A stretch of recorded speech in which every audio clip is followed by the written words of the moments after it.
اللہ کریم نے قرآن مجید میں فرمایا ہے کہ لَقَدْ مَنَّ اللَّهُ عَلَى الْمُؤْمِنِينَ إِذْ بَعَثَ فِيهِمْ رَسُولًا، فرمایا تحقیق اللہ نے مومنوں پر احسان فرمایا ہے کہ انہیں اپنا رسول عطا فرمایا ہے۔ اس کا صرف ترجمہ کبھی بندے کی سمجھ میں آ جائے نا تو سارا میلاد اس کی سمجھ میں آ جاتا ہے۔ صرف اس آیت کا آسان سادہ ترجمہ اگر سمجھ لیا جائے کہ رب کہتا ہے میں نے احسان کیا تم پر، تمہیں اپنا رسول دے دیا ہے۔ وہ دو عالم کی رحمت ہیں، وہ جہاں چاہتے وہیں رہتے، یہ تو ان کی مہربانی ہے کہ یہ عالم پسند آیا۔ نبی پاک صلی اللہ تعالیٰ علیہ وسلم ہمارے اوپر رب کا سب سے بڑا احسان ہے، اور اللہ تبارک و تعالیٰ نے سسکتی، تڑپتی، بے چین، پریشان، تکلیف میں مبتلا اپنی مخلوق پر رحم فرمایا اور رسول کریم عطا فرمائے۔ نبی پاک صلی اللہ تعالیٰ علیہ وسلم کی تشریف آوری نے ایک ایک ذرے پر احسان کیا، حضور سے ایک ایک نگر، ایک ایک پتا فیضیاب ہوا، لیکن بعض چیزیں ایسی ہیں جنہیں خصوصی طور پر سرکار نے نوازا، بعض معاملات پر خاص کرم نوازی حضور نے فرمائی۔ ایک اہم مسئلہ ہے عقیدے کا مسئلہ۔ جس بندے کا کوئی عقیدہ نہیں نہ ہوتا، کوئی نظریہ نہیں ہوتا، کوئی اس شخص کا خاص مزاج نہیں ہوتا سمجھنے والا، ماننے والا، وہ بندہ بھی بیچارہ کوئی زندگی کا لطف نہیں اٹھا پاتا۔ اس کا کوئی نظریہ ہی نہیں ہے، کوئی سوچ ہی نہیں ہے، کوئی اس کی فکر ہی نہیں ہے اس نے کس طرف جانا ہے۔ عقیدہ نہ ہو بندے کا، یعنی دنیا میں معاذ اللہ کچھ ایسے لوگ پائے جاتے ہیں جو سرے سے اللہ تعالیٰ کوئی نہیں مانتے، زندگی کیسے گزرے گی؟ وہ اپنی توجہات کا قبلہ کسے بنائیں گے؟ اور پھر دنیا میں کچھ لوگ ایسے گزرے جو کئی خداؤں کے قائل، کئی، اور پھر اہل عرب کا تو یہ حال کہ 360 بتوں کے سامنے جھکتے۔ مجھے بتائیے جس بندے کو یہی خبر نہ ہو میرا خالق اور مالک کون ہے، جس کو یہی پتہ نہ ہو کہ میرا رزق کہاں سے آتا ہے، میں نے مانگنا کہاں سے ہے، جسے یہ خبر ہی نہ ہو کہ میری دعاؤں کا رخ کس طرف ہونا چاہیے، اس کی بھی کوئی زندگی ہے؟ نبی پاک علیہ السلام نے سب سے بڑا احسان یہ فرمایا ہے کہ ہمیں عقیدہ توحید سکھایا ہے۔ حضور نے ہمیں ہر جگہ سے چھڑا کے رب کریم کی بارگاہ میں سجدہ کرنے کا حکم دیا ہے۔ عرب کے لوگ جو تھے وہ بڑی بڑی وہم کا شکار تھے، بڑی بڑی اوہام پرستی کا شکار تھے۔ یہ آج کل بھی وہم بہت زیادہ ہے نوجوانوں میں، یعنی کوئی فیصلہ پکا ہے ہی نہیں، کوئی پکی بات ہی نہیں کرتے، یہ کر لوں کہ نہ کروں، اگر آپ کہتے ہیں تو کر لیتا ہوں، ویسے اس میں فلانی کمزوری بھی ہے، اور اگر میں نے نہ کیا تو فلاں مشکل بھی ہے۔ بھئی جس بندے نے قوت فیصلہ ہی نہیں پائی، اس نے ارادہ ہی پکا نہیں کیا کہ اس نے کدھر جانا ہے، تو وہ سفر کیسے کرے گا؟ سفر تو اس بندے کا مکمل ہوتا ہے جو سفر شروع کرتا ہے۔ عرب کے لوگ بھی بڑے بڑے اوہام پرستی کا قائل تھے۔ وہ جب قربانیاں کرتے تھے تو ان کا گوشت لا کے کعبے کی دیواروں کے ساتھ ملا کرتے تھے، یہ قبولیت کی علامت ہے۔ سارے کپڑے اتار کے کعبے کا طواف کرتے تھے، جب احرام باندھ لیتے، حج عمرے کا ارادہ کرتے تو دروازوں سے داخل نہیں ہوتے تھے۔ وہ کہتے تھے کہ دروازے گناہگار ہیں اور ہم چونکہ اب نیک کام کر رہے ہیں لہذا اوپر سے ہو کے آئیں گے۔ رسول کریم علیہ السلام نے انہیں ان سارے وہموں سے، ساری پریشانیوں سے، ان ساری بدشگونیوں سے نکال کے کہا اللہ تمہارا مالک ہے، اللہ تمہارا محافظ ہے، ہوگا وہ جو رب چاہے گا۔ ذرا سی بات پہ سہم جانا، ذرا سی بات پہ ڈر جانا۔ حضور نے لوگوں کو قوت فیصلہ عطا کی، اور اتنی بڑی قوت فیصلہ حضور نے دی کہ کل تک جو فیصلہ کر نہیں نہ پا رہے تھے، آج انہوں نے اس طرح کے فیصلے کیے کہ اپنی ساری کی ساری اولادیں لے کر وہ میدانوں میں کھڑے ہو گئے۔ وہ ڈٹ گئے کہ ہم نے کفر کے مقابلے میں جہاد کرنا ہے۔ انہوں نے طے کر لیا کہ حق کیا ہے، سچ کیا ہے۔ نبی پاک علیہ السلام نے ہمیں عقیدہ توحید دیا اور وہ طے کر کے دیا ہے نبی پاک نے، سجدہ سوائے اللہ کے کسی کو جائز، اگر کوئی عبادت کی نیت سے کرتا ہے تو سجدہ کفر ہے، اور اگر تعظیم کی نیت سے کرتا ہے تو حرام ہے۔ اعلیٰ حضرت بریلوی رحمۃ اللہ علیہ نے 50 کے قریب دلائل کتاب و سنت سے اور 100 سے زیادہ دلائل فقہ اور اصول فقہ سے بیان فرمائے ہیں کہ کسی اور کے لیے تعظیمی سجدہ بھی حرام ہے۔ نبی پاک علیہ السلام تشریف فرما تھے تو کچھ جانوروں نے آ کے حضور کے قدموں پہ سجدہ کیا، پیش نظر ہے وہ نوبہار اور سجدے کو دل ہے بے قرار، روکیے سر کو روکیے یہی تو امتحان ہے۔ کچھ جانوروں نے جب سجدہ کیا تو صحابہ عرض کرنے لگے یا رسول اللہ صلی اللہ تعالیٰ علیہ وسلم ہمارا بھی دل کرتا ہے، تو حضور نے فرمایا بھی سجدہ سوائے رب کے کسی کے لیے جائز نہیں ہے، ہاں اگر جائز ہوتا تو میں خاتون سے کہتا کہ اپنے شوہر کو سجدہ کرے۔ نبی پاک علیہ السلام نے حد بندی کر دی۔ اور پھر دیکھیں یہ جو ہم میلاد مناتے ہیں نا، یہ میلاد اللہ تعالیٰ کی توحید کا بہت بڑا اعلان ہے۔ ہم کہتے ہیں نبی پاک کا میلاد ہوا، جس کا میلاد ہوتا ہے وہ خدا نہیں ہوتا، جو پیدا ہوتا ہے وہ رب۔ جب ہم میلاد منا رہے ہوتے ہیں تو ہم یہ بتا رہے ہوتے ہیں بھئی حضور خدا نہیں، حضور تو 12 ربیع الاول کو پیدا ہوئے، تو جو پیدا ہو رب پیدا، لم یلد ولم یولد، اللہ تبارک و تعالی پیدا نہیں ہوتا، مالک تو ازلی ابدی شان رکھتا ہے۔ اس لیے عقیدہ توحید بندے کو مضبوط کر دیتا ہے۔ انسان جب عقیدہ توحید والا ہو جاتا ہے، اور نبی پاک علیہ السلام دنیا میں رب کی طرف بلانے آئے، وداعیا الی اللہ باذنہ وسراجا منیرا، حضور نے لوگوں کو اللہ کی جانب دعوت دی۔ جب انسان توحید والا ہو جاتا ہے تو مضبوط ہو جاتا ہے، وہ کسی سے نہیں ڈرتا، وہ سمجھتا ہے ہونا تو وہ ہے جو میرا رب چاہے گا، مجھے پریشان ہونے کی ضرورت کیا ہے۔ پھر اس کا بھروسہ بھی اللہ تعالیٰ پر، اس کی امیدیں بھی اللہ رسول سے، اس کی توجہات کا قبلہ بھی سارا ادھر ہی۔ تو حضور نے لوگوں کو عقیدہ دیا، مضبوط کیا۔ رسول پاک صلی اللہ تعالیٰ علیہ وسلم نے ذہنوں کو پختگی عطا فرمائی۔ تو سب سے بنیادی چیز حضور کا جو احسان ہے وہ عقیدہ ہے۔ پھر بعض خاص طبقات پر حضور نے خاص احسان کیا۔ آج بھی پوری دنیا میں ڈھنڈورا پیٹا جاتا ہے عورتوں کے حقوق کا، پوری دنیا کے اندر، اور بعض لوگ عورتوں کو بڑا دھوکہ دیتے ہیں، کہتے ہیں تمہیں حق نہیں ملتے لہٰذا تم سڑکوں پہ آ جاؤ، معاذ اللہ، تمہیں حق نہیں ملتے لہٰذا تم معاذ اللہ بازاروں کی رونق بن جاؤ۔ عورتوں کو بڑا پریشان کیا جاتا ہے حقوق کے تعلق سے۔ نبی پاک علیہ السلام کی آمد سے پہلے کوئی خاتون کے ساتھ سلوک اچھا نہیں کیا جاتا تھا، اس کا کوئی جائیداد میں حصہ نہیں تھا۔ عورت کا خامد اگر فوت ہو جاتا تو وہ اپنے سسرال کے خاندان کی پراپرٹی بن جاتی معاذ اللہ، اور جس کے مرضی چاہے سپرد کر دیتے۔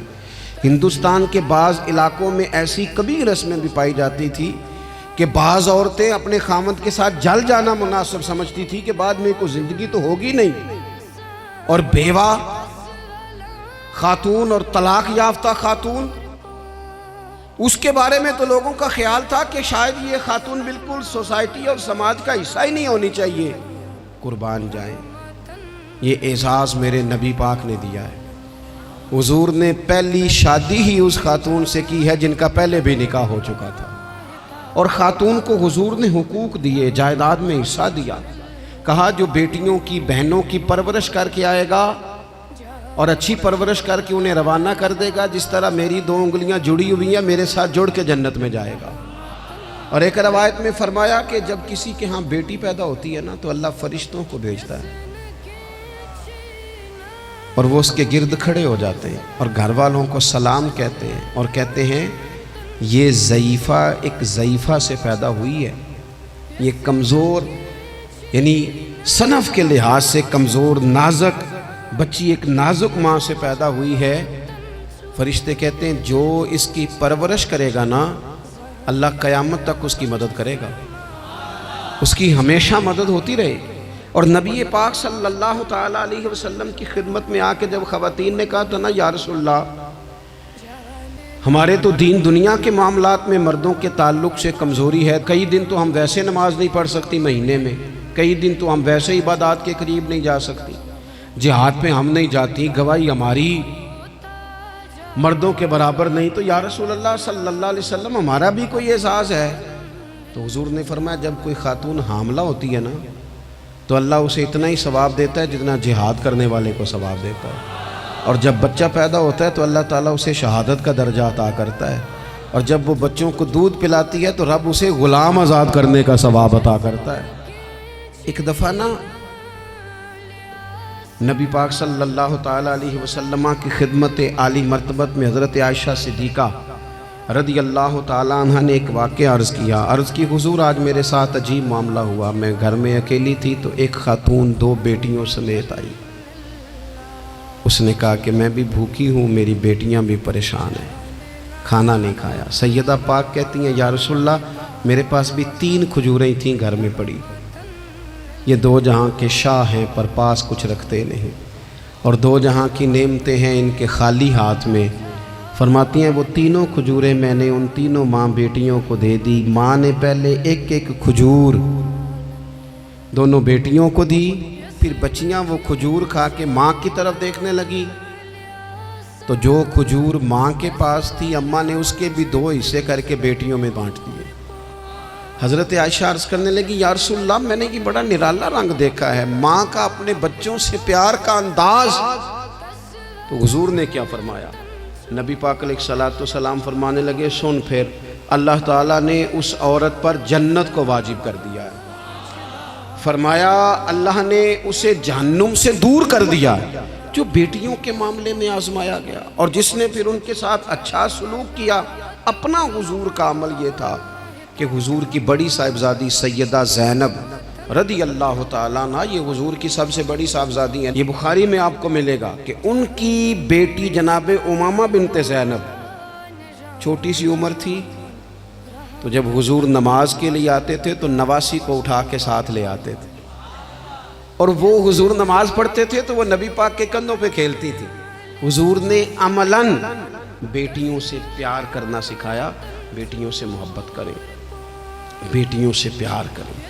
بیٹیاں بڑی خیرخواہ ہوتی ہیں، بیٹیاں ماں باپ کی بڑی وفادار ہوتی ہیں، بیٹیاں بڑا خاص تعلق رکھتی ہیں۔ جوانوں آپ سے بھی کہوں گا بہنوں کی طرف توجہ رکھیں، جو کسی کی بہن آپ کے گھر ہے اس کا بھی خاص احساس کریں، وہ بھی کسی کی بہن ہے، لیکن اپنی بہن کے ساتھ بھی خاص نسبت کا تعلق قائم رکھیں، رشتوں میں اعتدال ہونا چاہیے۔ اس صنف کو نبی پاک علیہ السلام نے خاص کر کے نوازا ہے، اور ہمارا بھی ان کے ساتھ خاص رشتہ ہونا چاہیے۔ اسی طرح کا معاملہ یتیموں کے ساتھ ہے، کمزوروں کے ساتھ ہے۔ دیکھو آج نا ہمارے ہاں کمزوروں، غریبوں، مسکینوں، یتیموں کی مدد تو کی جاتی ہے، لیکن انہیں لوگ اپنے ماحول کا حصہ نہیں بناتے۔ یعنی کبھی گئے تو غریبوں میں آٹا بانٹ آئے، کبھی گئے تو غریبوں میں جا کے کپڑے تقسیم کر آئے، کبھی گئے تو غرباء کو کچھ وقتی طور پر کچھ ضروریات زندگی دے دیں، کبھی عیدیاں بانٹ دیں، کبھی سیلاب زدگان میں چلے گئے۔ غرباء کو کچھ نہ کچھ صدقات تو دے دیے جاتے ہیں، ان پر کچھ خیرات تو کر دیا جاتا ہے، لیکن انہیں سوسائٹی کا ماحول کا حصہ نہیں بنایا جاتا۔ ایسا نہیں ہوتا کہ ان غرباء کے بچوں کو اٹھا کے بڑے شہروں میں لایا جائے، ان کی تعلیم کا خیال کیا جائے، انہیں اپنے ماحول میں رکھا جائے، ان کی بہترین پرورش کا بندوبست کیا جائے۔ کائنات میں بڑے لوگوں نے کام کیا ویلفیئر کا، بڑے لوگوں نے غریبوں کے ساتھ تعاون کیا، بڑے لوگوں نے محبت کی، سب قابل تعریف ہے، لیکن ہم نے یہ کیا کہ ان کی امداد تو کی، لیکن ان کی محرومیوں کا ازالہ نہیں کیا۔ اور وہ امداد لے رہے تھے تو ان کی پچھلی نسل بھی امداد لے رہی تھی، یہ نسل بھی امداد لے رہی، اور خدا نہ کرے کہ اگلی نسل کو بھی امداد لینا پڑے۔ میرے نبی پاک صلی اللہ تعالیٰ علیہ وسلم کا انداز کچھ اس طرح کا ہے کہ امام بہقی نے لکھا ہے، حضرت بشیر بن عقبہ رضی اللہ تعالیٰ عنہ کہتے ہیں میرے والد انتقال کر گئے تھے، اور میں ایک جگہ پہ بیٹھ کر رو رہا تھا کہ نبی پاک صلی اللہ تعالی علیہ وسلم میرے قریب سے گزرے، کیوں روتے ہو؟ یا رسول اللہ میرے والد کا انتقال ہو گیا، میری والدہ رخصت ہو گئی۔ تو یہ ہمیں حضور نے سبق دیا ہے، یہ یتیموں غریبوں کا خیال رکھنے کا یہ بھی ایک نقطہ، یہ بھی انداز ہے۔ کائنات کا بڑے سے بڑا درد دل رکھنے والا بندہ یہاں تک نہیں جا سکتا جو میرے رسول کریم نے بیان فرمایا۔ کہتے ہیں نبی پاک علیہ السلام فرمانے لگے، بشیر بن عقبہ کیا تو اس بات پر راضی نہیں کہ میں تیرا باپ ہوں اور عائشہ تیری ماں ہو؟ آنا تجھے ہم شامل کر لیں اپنے گھرانے میں، آ جانا، مکمل تیرے معاملات کا خیال کیا جائے، تو آ جا۔ اتنا بڑا درجہ۔ نبی پاک نے تو حضرت سلمان فارسی کے بارے میں بھی فرمایا کہ میں نے انہیں اپنی اہل بیت میں شامل کر لیا۔ رسول اللہ صلی اللہ تعالی علیہ وسلم غرباء کے لیے، مساکین کے لیے، یتیموں کے لیے، ناداروں کے لیے جو خاص احسان بن کے آئے، وہ یہ والا لہجہ نہیں کہ ہم مطمئن ہو گئے کہ ٹھیک ہے ہم گئے تو تھے، اتنے پیکٹ بانٹ تو آئے، اتنا کچھ ہم نے دے تو دیا، فلانا کام کر تو لیا، اور ویسے وہ بھی کب تک کیا؟ جب تک خبریں تیز تھیں۔ ہمارے ملک میں سیلاب آیا، میڈیا نے خبر دی، شور ہوا، لوگوں نے بڑی کوشش کی، الحمدللہ بڑے اچھے جذبات کا اظہار کیا، ڈھیر سارے لوگ وہاں گئے۔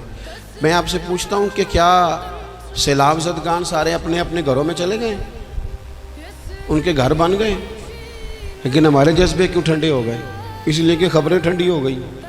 ہم تو چلتے ہیں ٹرینڈ کے ساتھ کہ آج کل ٹرینڈ کیا ہے، اگر خبر ادھر کی ہے تو ذوق ادھر کا ہے، خبر ادھر کی ہے تو ذوق ادھر کا ہے۔ دیر پا کام کرنا اور خاص جذبات پیدا کرنا ان لوگوں کے لیے۔ حضرت سیدنا عبداللہ بن ابی اوفا رضی اللہ تعالیٰ عنہ روایت کرتے ہیں، ایک یتیم بچہ آیا تھا، اس نے عرض کی حضور میری ماں بھی بھوکی ہے اور میری ایک ہمشیرہ ہے وہ بھی بھوکی ہے، اے روٹی دا دکھ نہ پوچھو، روٹی تے بندہ کھا جاندی جے۔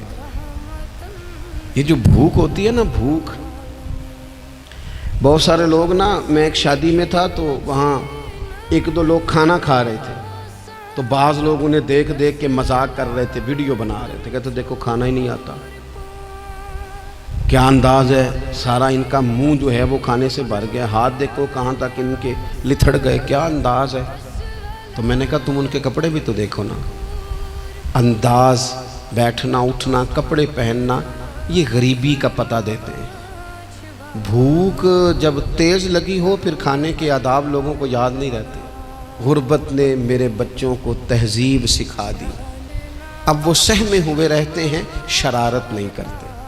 وہ عزیز، ہوتا یہ ہے کہ جب انسان کو بھوک شدید لگی ہو نا، پھر اسے ڈاکٹر کی ہدایات نہیں یاد رہتی، پھر تو پیٹ کی آگ بجھانے کو لوگ دوڑتے ہیں۔ تو کہتے اس بچے نے آ کے عرض کی، یا رسول اللہ صلی اللہ تعالی علیہ وسلم ماں بھی بھوکی ہے، بہن بھی بھوکی ہے۔ حضور نے نا اسے 21 کھجوریں عطا فرمائی، فرمایا 7 تیری، 7 تیری بہن کی، 7 تیری والدہ کی۔ اور یہ حضور نے 21 کھجوریں دی ہیں، یہ نبی پاک نے 21 دی ہیں، ہاں یہ حضور نے 21 دی، اور حضور تو اشارہ بھی کر دینا تو پھر روٹی ساری زندگی ختم نہیں ہوتی۔ وہ حضرت ابو ہریرہ کو بھی ملی تھی، فرماتے ہیں میں کئی سال کھاتا رہا، 1 کلو کھجوریں تھی پر ختم ہی نہیں ہوئی۔ 21 کھجوریں حضور نے دیں۔ حضرت معاذ ابن جبل رضی اللہ تعالیٰ عنہ اٹھے اور دوڑ کے جا کے نا اس یتیم کے سر پہ ہاتھ پھیرا اور کہنے لگے، پتر اللہ تجھے اپنے والد کا جانشین بنائے۔ تو حضور فرمانے لگے، معاذ یہ تم نے کیا کیا؟ عرض کی حضور اس بچے کی بات سن کے میرا دل بھر آیا ہے، محبت نے انگڑائی لی ہے تو میں نے یتیم کے سر پہ ہاتھ پھیرا ہے۔ یہ دیکھو حضور کا رشتہ۔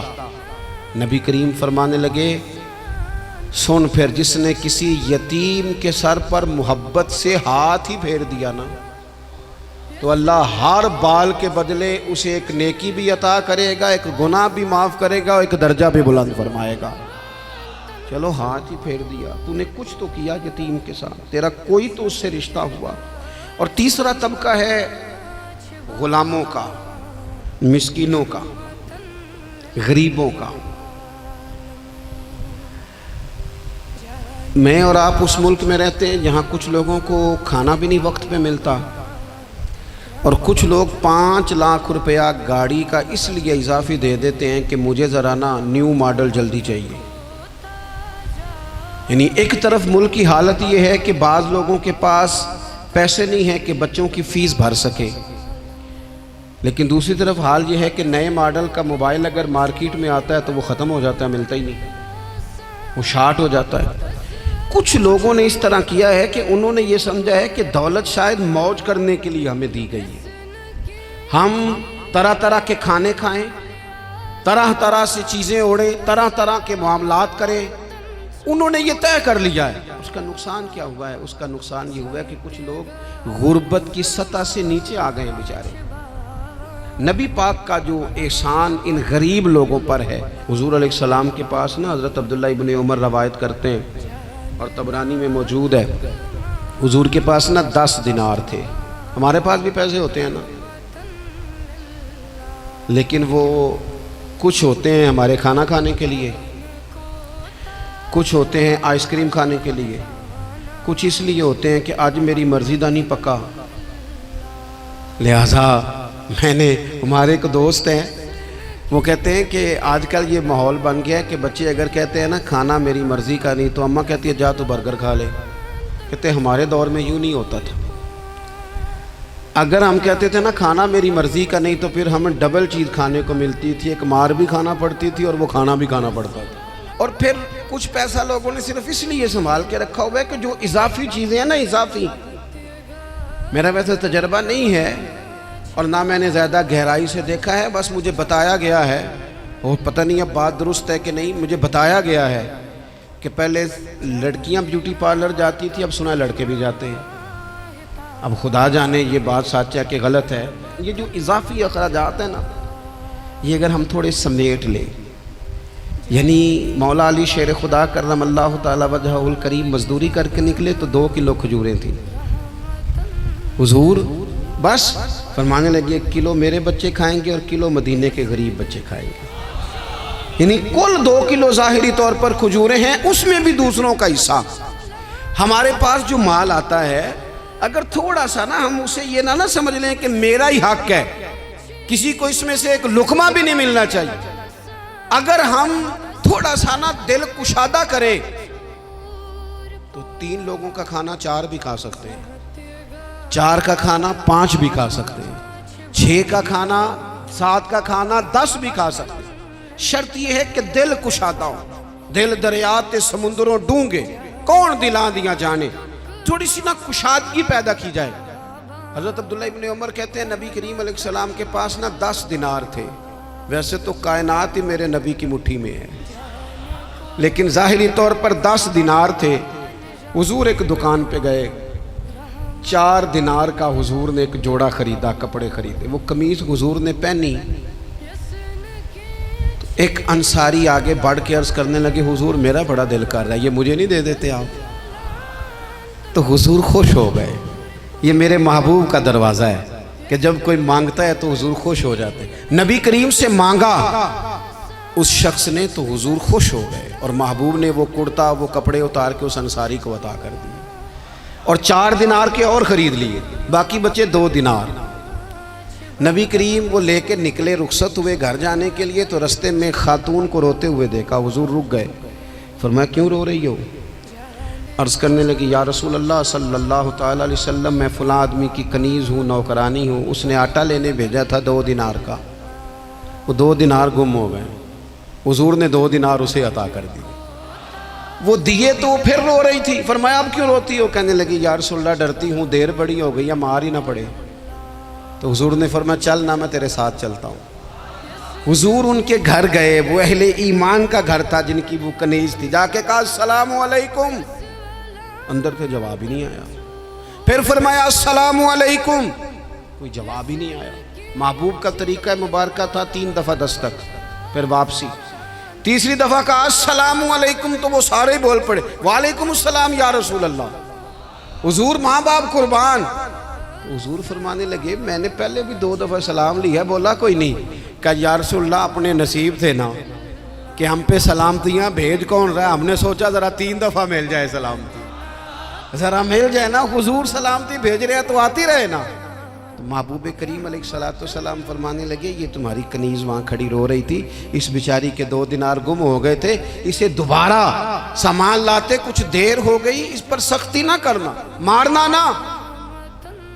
غلام کہنے لگے حضور اس خاتون کے قربان جائیں جو ہمارے کریم رسول کو ہم جیسے غریبوں کے گھر تک لے آئی ہے، مارنا کیا، ہم اسے آزاد کرتے ہیں، یہ آزاد ہے اللہ کی رضا کے لیے۔ یہ دیکھو یہ میرے نبی پاک کا انداز ہے۔ حضور نکلے تو جناب عبداللہ ابن عمر فرماتے ہیں رسول کریم فرمانے لگے شکر ہے اللہ تعالیٰ کا، 10 دینار تھے، ایک انصاری نے بھی قمیض پہن لی، میں نے بھی قمیض پہن لی، اور رب نے ایک کنیز کو آزاد بھی فرما دیا۔ یہ انداز ہمیں نبی کریم نے دیا ہے کہ ہم اپنے دولتوں میں، اللہ کی عطاؤں میں غرباء کو، قریبیوں کو، رشتہ داروں کو، بہن بھائیوں کو تھوڑا شریک کر لیں، تاکہ وہ جو آسودگی اللہ نے ہمیں دی ہے اس میں سے دوسروں کو بھی کچھ نفع ملے۔ اور ایک بات آخر میں آپ کی خدمت میں یہ عرض کرنی ہے کہ جو زیر دست لوگ ہوتے ہیں نا، غلام، ملازم، نوکر، آپ اپنی زندگی کے مسائل دیکھ لیں، جن لوگوں کے پاس لاکھوں آتا ہے کبھی ہزاروں آنے لگ جائے تو پریشان ہو جاتے ہیں، تو جن کے پاس صرف سینکڑوں ہوتے ہیں، تو ایسا تو نہیں کہ آپ ہی ٹینشن میں ہیں اور آپ ہی کو غصہ آتا ہے، وہ بیچارہ کبھی نوکر بھی تو ٹینشن میں ہو سکتا ہے نا، ملازم کو بھی تو کبھی ٹینشن ہوتی ہے نا، اس کے ساتھ بھی تو مسائل وابستہ ہے نا۔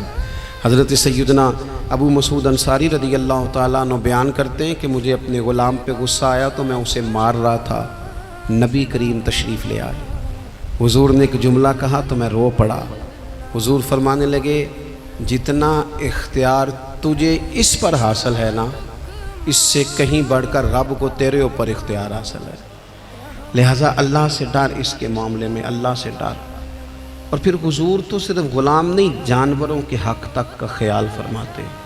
ایک جگہ تشریف لے گئے تو اونٹ آپ کے پیروں پہ سر رکھ کے رویا، نبی کریم نے اس کی پشت پہ ہاتھ پھیرا، فرمایا اس کے مالک کو بلاؤ نا۔ جب وہ آیا تو کیا ارشاد فرمایا؟ فرمایا تو اس کے معاملے میں اللہ سے نہیں ڈرتا، اس نے شکایت کی ہے کہ تو اس کی طاقت سے زیادہ بوجھ ڈالتا ہے، چارہ اور پانی بھی وقت پر نہیں دیتا۔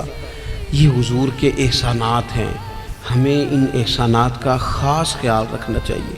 اور یہ جو ایام ہے عید میلاد النبی کے، ان ایام میں بالخصوص ہمیں غریبوں کے ساتھ، یتیموں کے ساتھ، بیواؤں کے ساتھ، مساکین کے ساتھ، لاچاروں کے ساتھ اس لحاظ سے زیادہ مدد کرنی چاہیے کہ میرے رسول پاک انہی کے لیے تو زیادہ رحمت بن کے آئے، انہی کا تو محبوب نے خیال زیادہ فرمایا، انہی کے بارے میں تو ہمیں تلقین زیادہ فرمائی۔